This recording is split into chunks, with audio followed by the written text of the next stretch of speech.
Guys, তোমরা দেখতে পাচ্ছ আমাদের গ্রামে কত বৃষ্টি পড়েছে এবং এখনো বৃষ্টি পড়ছে।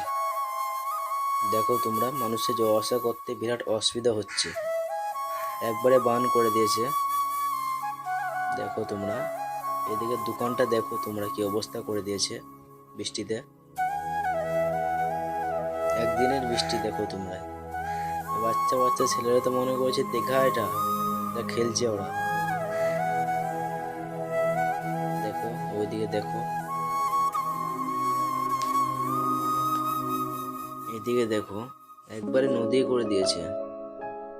দেখো তোমরা, নদী করে দিয়েছে একবারে, অবিকল নদী। আর এদিকে দেখো, এটা তো দেখার মজা, এটা সমুদ্র করে দিয়েছে একবারে। আমার বন্ধুটা আবার মস্তি করছে এখানে।